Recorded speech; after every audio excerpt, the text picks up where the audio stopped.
और तुम्हारी होने वाली बहू अगर आसेब के तसल्लुत में है तो फिर क्या हुआ? जरा सी कोशिश से आसेब को रफा दफा किया जा सकता है। अब इतनी सी बात पे मंगनी तो नहीं तोड़ी जा सकती ना। लेकिन ये आसेब कब रफा होगा ताया जी? इसमें तो सालों भी लग सकते हैं। अब क्या इस आसेब के चक्कर में मैं अपना घर भी ना बसाऊं? इसमें मेरा क्या कसूर है?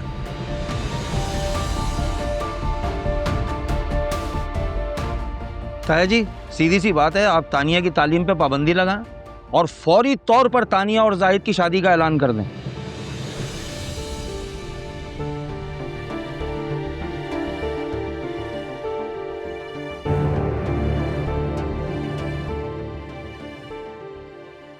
ठीक है, मुझे अपनी तालीम के खिलाफ भी आपका हर फैसला मंजूर होगा, लेकिन आज मैं भी आपके सामने अपना मुकदमा रखना चाहती हूँ।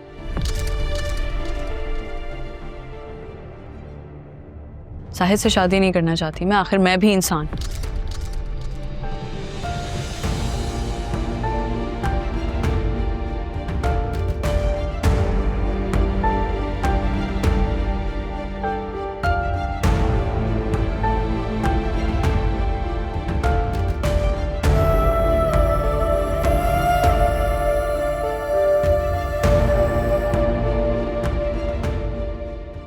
इस्लाम तो मेरा भी दीन है ना, और मेरा ये दीन मुझे अपनी पसंद से शादी करने की इजाजत देता है। जब मेरी मर्जी शामिल नहीं है तो फिर बस खामोश रहो। हमें दीन, शरीयत और इस्लाम मत सिखाओ। तुम्हारा मुकदमा दाखिल होने से पहले ही खारिज किया जाता है।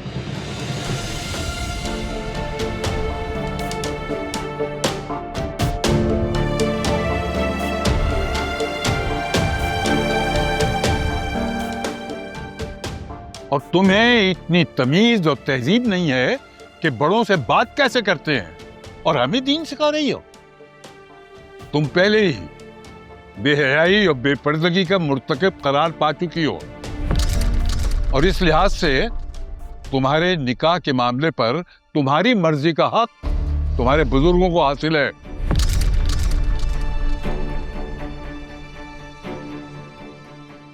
क्योंकि तुम्हारा दीन तुम्हारी हवस परस्ती के लिए तुम्हारी मर्जी से निकाह करने की इजाजत नहीं देता। मैं हवस परस्त हूँ? इस बात का फैसला आप किस बुनियाद पे कर रहे हैं? मैंने कहा खामोश रहो लड़की।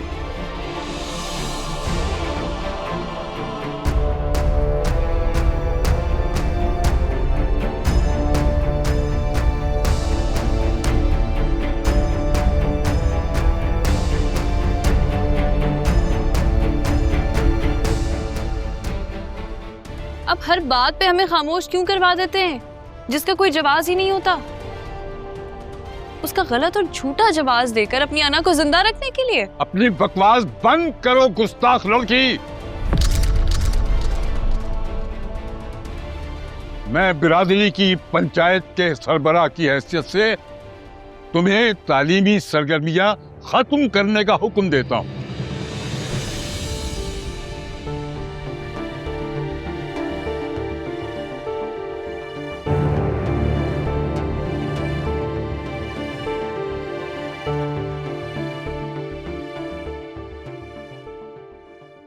और यह भी हुक्म देता हूं कि तुम्हारी और राशिद के लड़के की शादी इसी इतवार को होगी।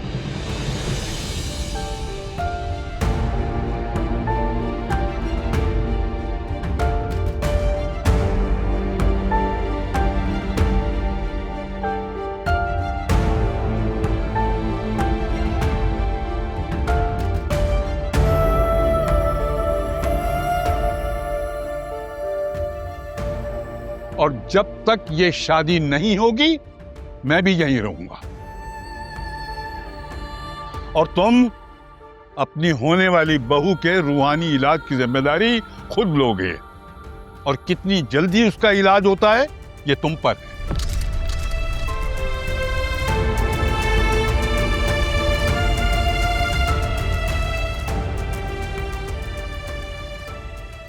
ये तुम्हारी ही बहू बनेगी, आसेफ के साथ भी और आसेफ के बगैर भी।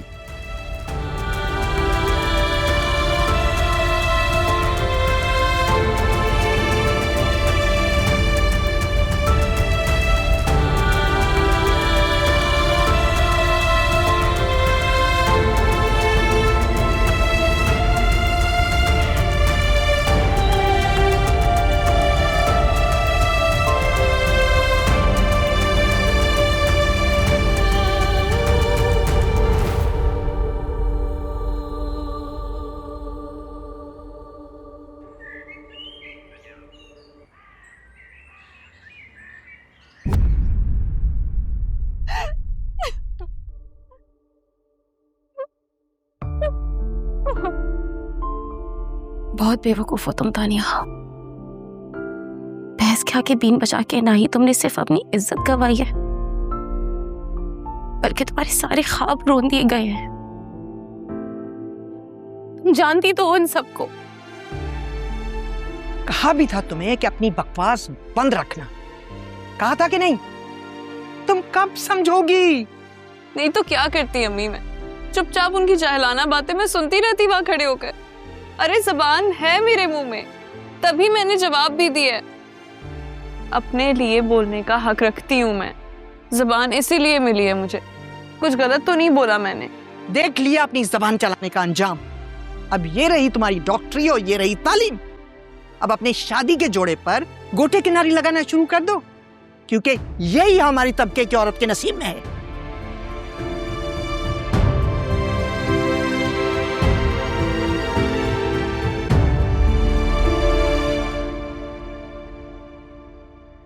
तुम्हें क्या लगता कि मैं डरता हूं इन पंचायतों से? अरे मेरे इस मुल्क का कानून है, कानून के रखवाले हैं जो हमारे हकूक का तहफ्फुज़ करते हैं।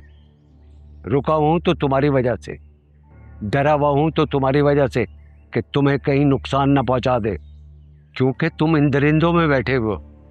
उमर, खुदा का वास्ता यहाँ से निकलो ताकि मैं इनके खिलाफ पुलिस में रिपोर्ट लिखवा सकूं। हाँ मैं भी अब यही कहूंगी कि तुम यहाँ से शिफ्ट हो जाओ कहीं बाहर। खुदा का वास्ता यहाँ से निकल जाओ, मैं तुम्हें कहीं भी छुपा दूंगा, ये तुम्हारी जान ले लेंगे।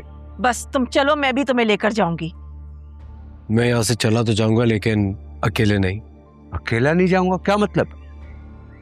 किसको साथ लेकर जाओगे? सुंबुल को? उस आसेफ ज़ादा लड़की को?